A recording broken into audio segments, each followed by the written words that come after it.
நீங்கள் பார்த்துக் கொண்டிருப்பது AJK டிவியின் புதுவை மாலை. வணக்கம். மத்திய அரசின் திட்டங்களால் மாநில அரசுக்கு கெட்ட பெயர் ஏற்பட வாய்ப்பு உள்ளதாக உங்கள் பணம் உங்கள் கையில் சமையல் எரிவாயு மானிய திட்டத்தை துவக்க விழாவில் முதல்வர் ரங்கசாமி தெரிவித்தார். புதுவை கம்பன் கலையரங்கில் மத்திய பெட்ரோலியம் மற்றும் இயற்கை எரிவாயு அமைச்சகத்தின் உங்கள் பணம் உங்கள் கையில் திட்டத்தின் கீழ் சமையல் எரிவாயு மானிய திட்ட துவக்க விழா நடைபெற்றது. விழாவில் சிறப்பு விருந்தினராக முதல்வர் ரங்கசாமி கலந்து கொண்டு திட்டத்தை துவக்கி வைத்து பேசுகையில், அரசு மானியம் மக்களை சென்றடைய வேண்டும் என்ற நோக்கில் திட்டங்கள் துவக்கப்படுவதாகவும், ஆனால் முதியோர்கள் வங்கி மூலம் ஓய்வூதியத்தை பெறும்போது பல்வேறு இடையூறுகளுக்கு உள்ளாகின்றனர் என்றும், நமது கருத்துக்களை வெளிப்படுத்தவும் திட்டங்களை தாமே செயல்படுத்தவும் மாநில அந்தஸ்து தேவை என்பதால் அனைத்து கட்சிகளும் மக்களும் மாநில அந்தஸ்து பெற ஒத்துழைப்பு தர வேண்டும் என்றும் கேட்டுக் கொண்டார். தற்போதுள்ள சில திட்டங்கள் மூலம் அரசுக்கு கெட்ட பெயர் வர வாய்ப்புள்ளது என்றும், எனவே மாநில அந்தஸ்து கிடைத்தால் மட்டுமே திட்டங்களை முழுமையாக செயல்படுத்த முடியும் என்றும் தெரிவித்தார். உங்கள் பணம் உங்கள் கையில் திட்டத்தை மத்திய அமைச்சர் துவக்கி வைத்தபோது வங்கிகள் முழு ஒத்துழைப்பு கொடுப்பதாக கூறியதாகவும், ஆனால் இத்திட்டங்கள் மக்களை சென்றடையவில்லை.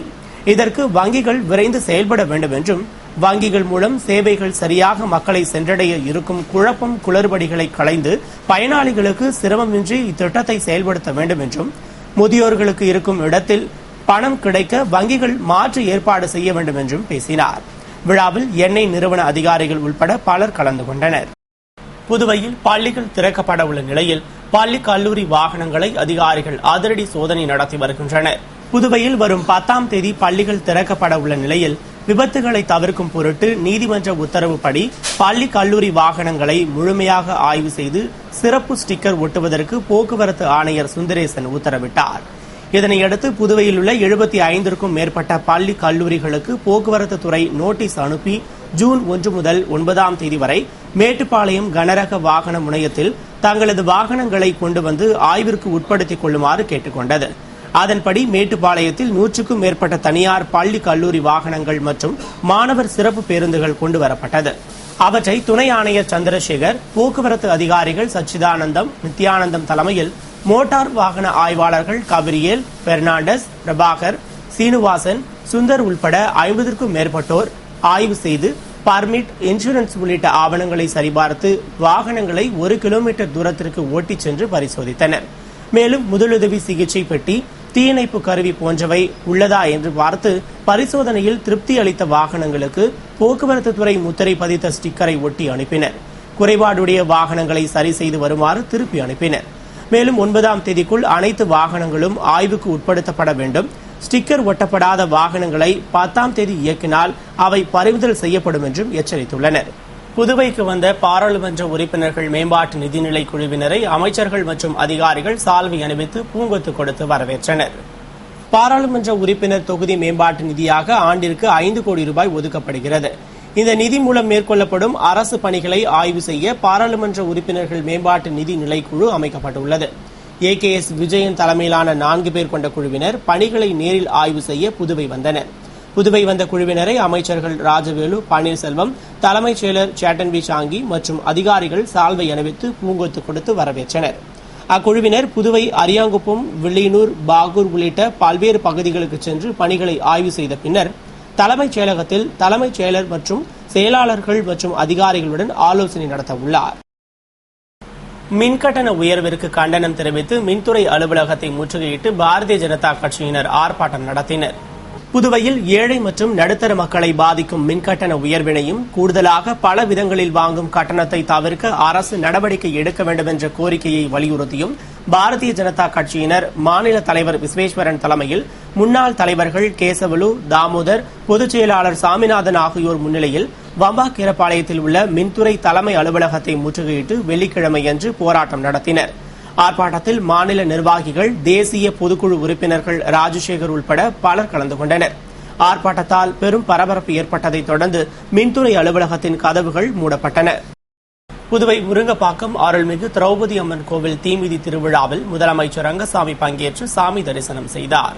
புதுவை முருங்கப்பாக்கத்தில் எழுந்தருளி உள்ள அருள்மிகு திரௌபதி அம்மன் கோவிலின் பிரம்மோற்சவம் கடந்த 13ஆம் தேதி துவங்கி தினமும் சிறப்பு வழிபாடுகளும் சுவாமி வீதி விழாவும் நடந்து வந்த நிலையில் முக்கிய உற்சவமான தீமிதி திருவிழா நடைபெற்றது. இதனை முன்னிட்டு முன்னதாக படுகள நிகழ்ச்சியும் தொடர்ந்து அம்மனுக்கு சிறப்பு அபிஷேக ஆராதனையுடன் சிறப்பு அலங்காரத்தில் வீதி உலாவும் தீமிதி திருவிழாவும் நடைபெற்றது.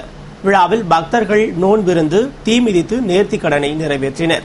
விழாவில் முதல்வர் ரங்கசாமி, சபாநாயகர் சபாபதி, அமைச்சர் ராஜவேலு, ஜேபிஆர் பேரவை பொன் ராஜேந்திரன் மற்றும் ஆன்மீக அன்பர்கள் கலந்து கொண்டு சாமி தரிசனம் செய்து அம்மனின் அருட்கடாட்சத்தை பெற்றனர். விழாவிற்கான ஏற்பாடுகளை அறங்காவல் குழுவினர், விழா குழுவினர் மற்றும் ஊர் பொதுமக்கள் செய்திருந்தனர். புதுவை திருப்புவனை வட்டார காங்கிரஸ் உறுப்பினர்களின் முதல் கூட்டம் மாநில காங்கிரஸ் தலைவர் ஏ வி சுப்பிரமணியன் தலைமையில் நடைபெற்றது. புதுவை காங்கிரஸில் வட்டார காங்கிரஸ் நிர்வாகிகள் புதியதாக தேர்ந்தெடுக்கப்பட்டனர். அதன்படி திருப்புவனை வட்டார காங்கிரசிற்கு புதியதாக தேர்ந்தெடுக்கப்பட்ட நிர்வாகிகள் மற்றும் உறுப்பினர்களின் முதல் கூட்டம் வட்டார காங்கிரஸ் தலைவர் எத்திராஜுலு நாயுடு இல்லத்தில் மாநில காங்கிரஸ் தலைவர் ஏ வி சுப்பிரமணியன் தலைமையில் நடைபெற்றது.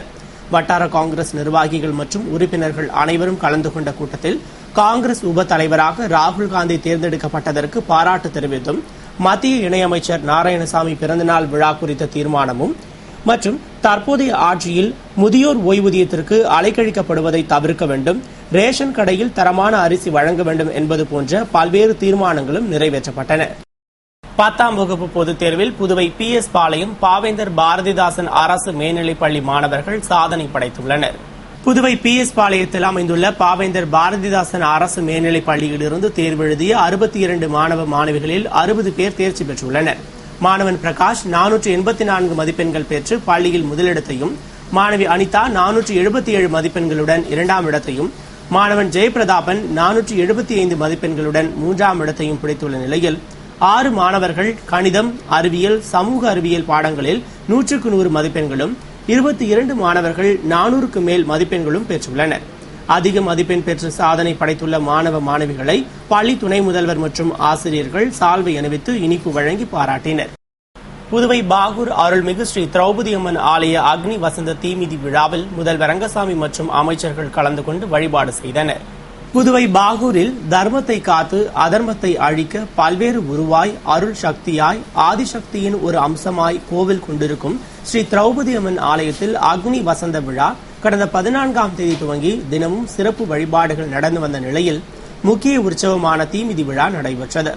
இதனை முன்னிட்டு அம்மனுக்கு சிறப்பு அபிஷேக ஆராதனைகள் நடத்தப்பட்டு பக்தர்கள் பூக்குழி இறங்கிய உற்சவம் நடைபெற்றது. விழாவில் முதல்வர் ரங்கசாமி, அமைச்சர்கள் தியாகராஜன், ராஜவேலு ஆகியோர் பங்கேற்று வழிபட்டனர். திரளான பக்தர்கள் கலந்து கொண்ட விழாவிற்கான ஏற்பாடுகளை தனி அதிகாரி பச்சையப்பன் தலைமையில் சமயதாரர்கள் மற்றும் பாகூர் நிர்வாகிகள் செய்திருந்தனர்.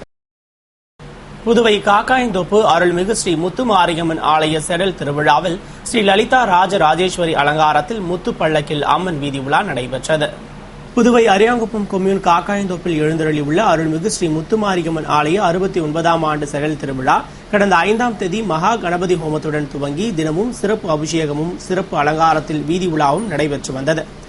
அதன்படி திருவிழாவின் நிறைவு நாளை முன்னிட்டு அம்மனுக்கு ஊரணி பொங்கலிட்டு படையலும், தொடர்ந்து ஸ்ரீ லலிதா ராஜராஜேஸ்வரி அலங்காரத்தில் மின் விளக்குகளாலும் மலர்களாலும் அலங்கரிக்கப்பட்ட முத்து பள்ளக்கில் அம்மன் வீதி உலாவும் நடைபெற்றது.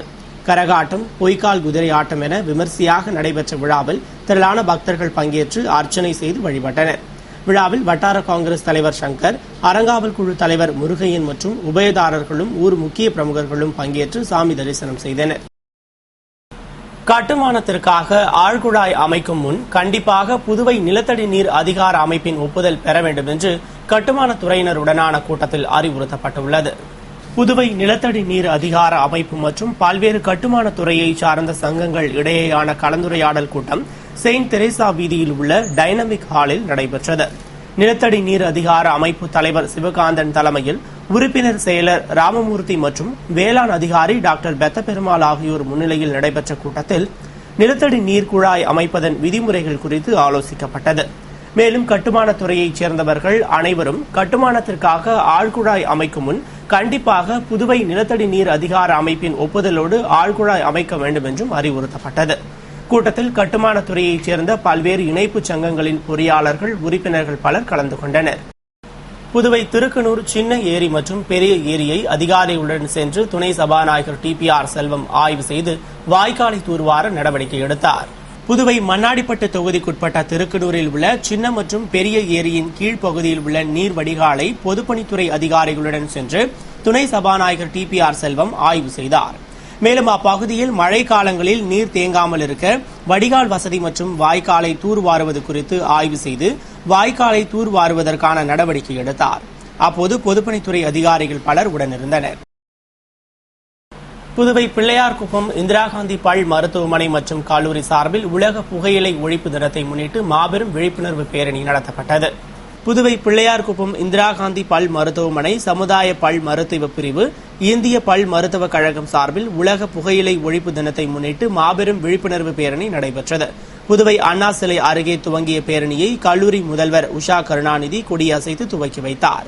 ஏராளமானோர் பங்கேற்ற பேரணி நேரு வீதி, மிஷன் வீதி போன்ற முக்கிய வீதிகள் வழியாக புகையிலைக்கு எதிரான வாசகங்கள் அடங்கிய அட்டையை ஏந்திச் சென்று கோஷங்களை எழுப்பி மக்களிடையே புகையிலை பற்றிய விழிப்புணர்வை ஏற்படுத்தினர் மற்றும் மக்களுக்கு புகையிலைக்கு எதிரான துண்டு பிரசுரங்களை வழங்கி விழிப்புணர்வை ஏற்படுத்தினர்.